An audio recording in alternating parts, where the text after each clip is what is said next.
everybody, and welcome to Taking Control, the ADHD podcast on rashpixel.fm. I'm Pete Wright, and right over there is Nikki Kinzer. Hello, Pete Wright. Hello, Nikki Kinzer. Hello. Are you having a good day? I'm having a great day. I'm sure you are. I'm having a great day. No, it's a good day. It's the first. It's the last day of school yesterday for one of my kids, Awesome. and a whole new week of school for another one of my kids. So we're in that no man's land. Transition. It's terrible. Yeah. I feel bad for my older kid who has another week of school. Oh. And she gets to see her brother sleep in. Yes, exactly. Yeah. Exactly. We are talking about decision making today. It's a follow-up from our conversation, some communication we've had from a listener last week. We're moving into some hardcore decision making action. Well, kind of. I don't know if I would say you bought the seat, but you'll only need the edge. It's decision making. It was definitely an inspiration when she was talking about just having so many decisions. And Yeah. I thought, I had some things come up in my business that I had to make some decisions, and they were really tough ones. And that's Yeah. what I want to talk about is how do we finally get to a point where we can just make the decision and move on? Yeah. Excellent. Well, I love this conversation. Before we get into it, though, head over to takecontroladhd.com. Get to know us a little bit better. You can listen to the show right there on the website or subscribe to the mailing list, which is really the best way to be notified whenever new stuff comes out from Take Control ADHD. Connect with us on Twitter or Facebook at Take Control ADHD or call us. You can leave us a voicemail at 503-664-4ADD. We would love to get your voice on the show. Now, also, before we dig in, we have a major announcement. Yes, this drum is roll. the drum roll announcement. Woo! What have you been working on? What have you holed yourself up in the cave of your office to bring something new unto the world? I've hinted in some past shows that I've been working on a big project, right? You have, yes. Yes. And I'm thrilled to say it's finally here for the public to see and not just for me to edit and review and see. So I'm very excited about that. Basically what I've done is I've developed an online organizing course, and it is called Organizing Your Space Your Way. Outstanding. Yes.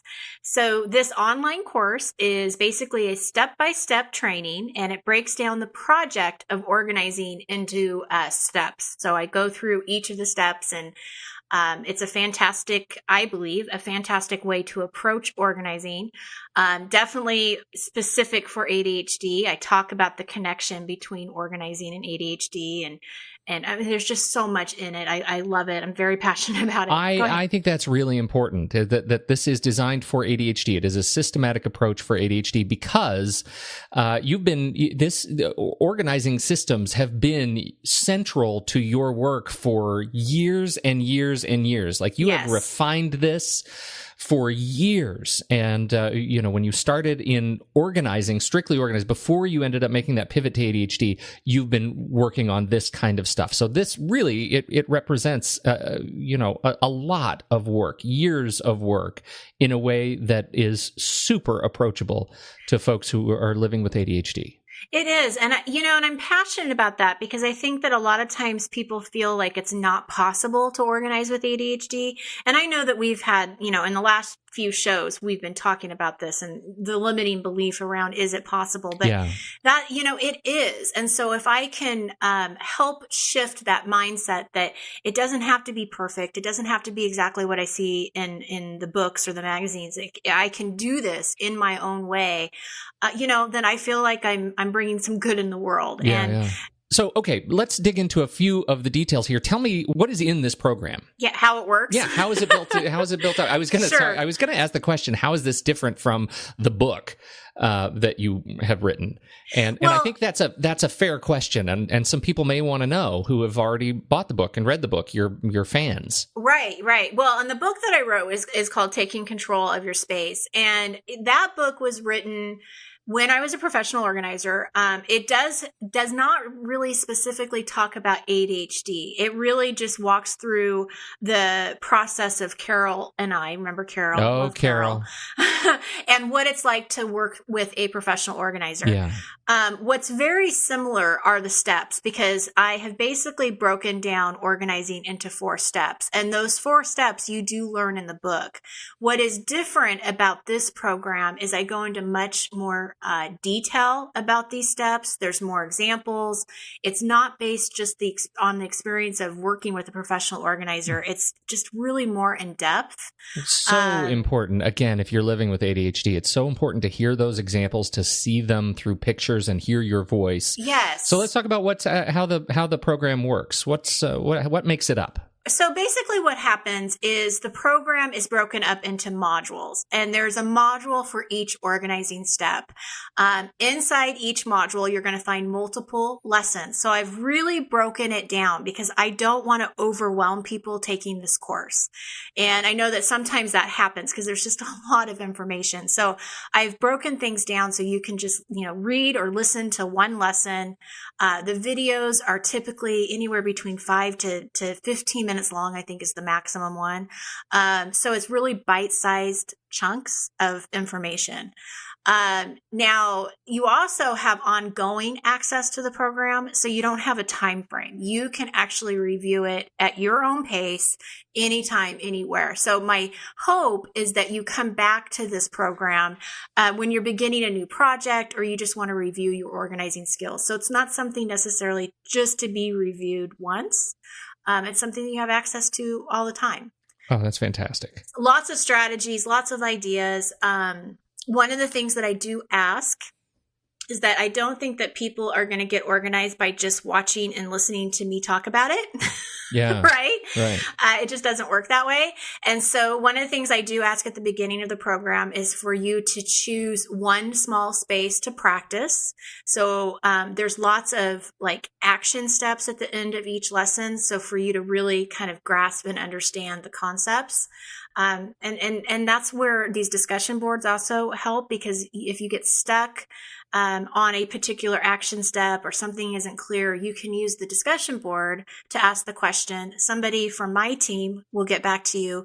But what I really love about the discussion boards is that it's a way for people who are taking the course to connect with each other. Mm-hmm. I mean, what a great way to, share your progress, be accountable, and really help other people with their journey as well. So there's just so much value to that connection. And I'm really glad to bring that a part of this too. Well, I think so too. And the fact is, having that human connection is one of the things that sets it apart from other online sort of coaching programs. It's the fact that there is humanity behind this thing, and that community makes a difference. I can't cook by watching Top Chef, right? At some point, I have to practice, and I have to engage, and I have to get help, and I have to learn. And so, that's what I think about. At some point, I have to pick a space, and I have to get to work, and I have to ask the world for assistance in moving to the next chapter. And that's, I think, very much what this does. And so, when do you want to talk a little bit about what other materials included, or shall we move on to when people can get it? Well, you're a part of one of those additional materials. I'm sure I don't know what you're talking about. I think we should probably add that. Well, I have 2 additional bonus modules outside of just learning the process of organizing. The first bonus module is organizing your closet. So it's this massive closet makeover. So the whole module is just dedicated on closets. And then from our very own Pete Wright, drum roll over there. Yes. You have added a module on your favorite apps and tools on how to organize with ADHD. So I'm very excited that you get to be a part of this as well. I am too. I'm so glad to be invited. So I hope, we've talked a lot about the technology and tools that I use over the years that we've been doing this show. And so this was an opportunity to really kind of package up some of my very favorites and talk about, what does a technological organizing system look like, and how can that help you throughout the day. So very excited. So I'm excited about that. Yeah. So for more information on the program, please visit my website, Take Control ADHD, and on the menu bar, you're going to see courses, and you're going to learn all about organizing your space your way. And one of the things I just want to say before we move on to the show is I know that not everyone can afford one-on-one coaching, and this is just a really great alternative. It's affordable. You're going to learn the entire organizing process and still get that extra support that you need through the discussion boards inside of the training. So I really do hope you check it out, and I hope to see you there. Fantastic. Can't wait to get this out into the world. Yes, I'm very excited about it. All right. Let's jump into our topic for today, shall we? Yes. Yes. Decision making. Yes. You want to give us a little bit of background on this one, where this one came from, for those who haven't caught up with the last show? Yes. So in the last show, we had a question, and it was about organizing. And one of the things that she was struggling with is she was just having too many decisions on where and what and how she should organize her kids' clothes. And in the show, I definitely gave her some different suggestions and advice on what to do, and really, to more than anything, just to be kind to herself and not put so much pressure on what she should do. So this sort of, and it inspired me, because I was thinking, gosh, decision making, it's hard. It's very difficult. And recently I had to make a couple of decisions that really had me baffled, and they were business decisions. And it was very clear that I was not moving forward on my projects because these decisions had not been made yet. You ever felt that way? No? Yeah. Yeah.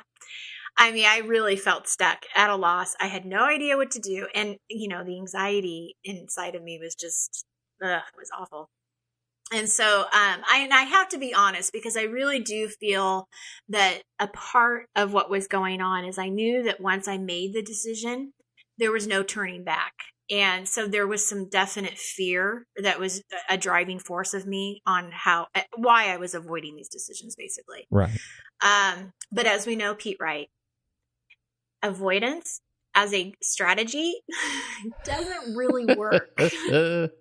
It's a lesson you think that you can learn once and be finished learning, but man, does that come back to bite me. Yeah, it really just isn't a good strategy. I knew I had to make a decision. And so before I tell you what I did, I'm really curious to hear from you. What do you do? Like, when you are stuck with making a decision and you have to make it, like there is no way around it. What do you do, Pete? How do you get past that? You told me that I should be prepared to answer this, and yes. I have been thinking so hard about it. Like, what is it that I really that I do when I'm facing tough decisions? I asked my wife last night, I'm thinking, how do we make decisions when they're really hard? And one of the things that she came back to, and we have a number of different sort of categories, right, of how we make decisions depending on the context. And that's really important.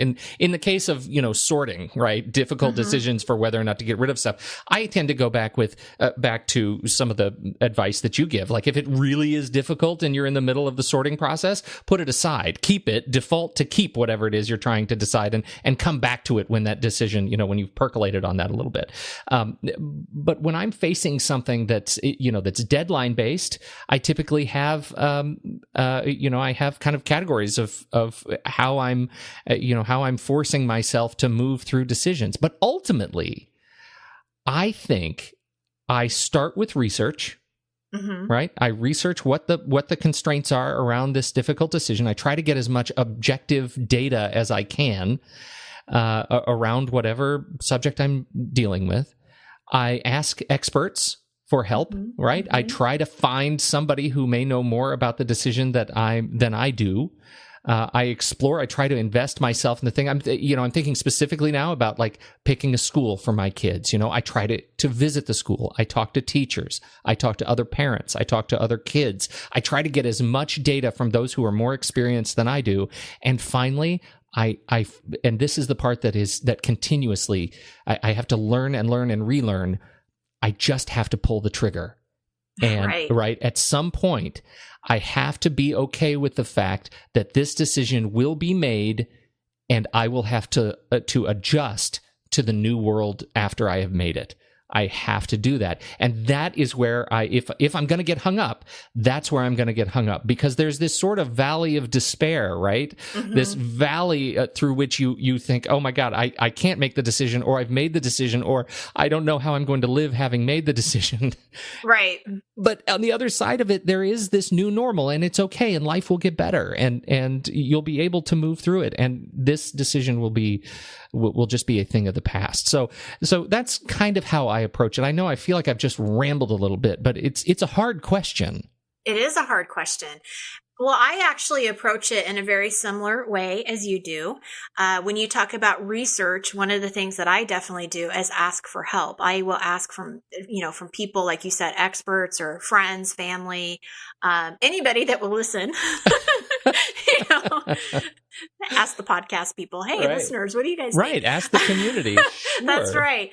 But it was interesting because the couple of decisions that I had to make recently were business type of decisions. And so one of the sources that I went to was a networking group on Facebook, and I was telling them about this decision that I had to make. And to put it in context, I was basically trying to decide between two different platforms to serve a specific side of my business. And there was a response that was given to me that it just really hit hard. It really resonated with me. And this is what he said. He said, they all have good and bad stories with them. The point is, decide and be done with it. Use all that mental energy you have now gotten back to focus on giving the best possible product with the tools you have chosen. Indecision is worse than making the wrong one. Either way, make it great and have a backup plan. And then there was a follow-up from his comment with somebody else that said, best advice ever for all things business. Commit and move on with plan B and C in your pocket. Yeah. Well, that's it. That gets to my sort of valley of despair thing. Like, you got to move through it somehow. You got to pull that trigger, right? Is what you were saying. Yeah. Well, and I think for me, what resonated with it was such a good reminder that being in the place of indecision was giving me so much more anxiety than if I just made the decision, be done with it, and then really focus on learning that platform and becoming really comfortable with it, so that I wasn't fearing it. I wasn't insecure about it. And, really focusing that mental energy on what I should be focused on. And it was just a really good reminder. And that word energy really stuck with me, because I was like, oh my gosh, you're right. All of this anxiety and mental energy is going to something that is really ridiculous, right? Because Truly. Once I make the decision and you say, pull the trigger and just know that whatever the consequences are or whatever the fallout is, it will be okay. Like, I'll figure it out. Yeah. That may offer you the opportunity to make a new decision. But that's the whole discussion of opportunity cost that I think is undervalued in decision making, right? It's this idea that the benefit of making a decision is not just that the decision is made, but that the energy you put into the decision before you made it actually gets to be funneled into something new. Right. And I think when we think about it in that perspective, when we think about it as a flow of attention that we are able to channel into new projects, I think that is something that we don't often think enough about when we're thinking about the benefit of just moving on. Yeah. Out of the fear of making the wrong decision into the opportunity that comes with having made a decision. Well, and one last thing that I want to say that I do when it comes to making a bigger decision is I do take the time that I need within reason to kind of just sit with it and to really reflect and listen to my intuition. And I have to ask myself, what feels right? What am I most comfortable with? What am I really afraid of? And I had to ask that question when it came to this platform, and I'm afraid of technology. I'll just throw it out there. Be right. I am not wired like you. Technology, that's what I was afraid of, is technology. And so then you have to break that down and say, okay, really, what do I really need to know? And what's the worst case scenario? What's the best case scenario? The only thing that I want to emphasize is the time frame of reflection, because we can also get stuck here thinking that, all right, I just have to keep reflecting on it, and then that's almost an avoidance strategy. Same thing with research. Well, I just have to keep asking more people. I just have to keep Googling and gather more information. But that can also be a way for us to avoid it. So just, be aware, I think, would be my only suggestion for people, is don't get stuck in these two areas. Because again, we have to wrap back to what we've been saying, is you have to make that decision, focus your energy where you want to focus it on. And I don't know, there's something about just having the confidence to know that everything's going to be okay too. It is okay. And that's what they say about the greatest leaders are able to make decisions without 100% of the information, right? They have confidence, and they have a little faith that, just making a decision will create new opportunity, whatever that is. It's going to be, there's some part of it that will be unknown. Yeah. I like that faith, having a little faith. Have a little faith. Okay. Yeah. I think that's great. Oh, great way to end. Well, yeah, I think so too. I like it. That's a good one. Well, thank you, everybody, for your time and attention. Don't forget, go check out this new online course from Nikki. Yes, Organizing Your Space Your Way. Yes, Organizing Your Space Your Way. Right at the website, takecontroladhd.com. Of course, write in with questions. Love to hear from you on Twitter or Facebook at takecontroladhd. Thanks, everybody. On behalf of Nikki Kinzer, I'm Pete Wright, and we'll catch you next week on Taking Control, the ADHD podcast.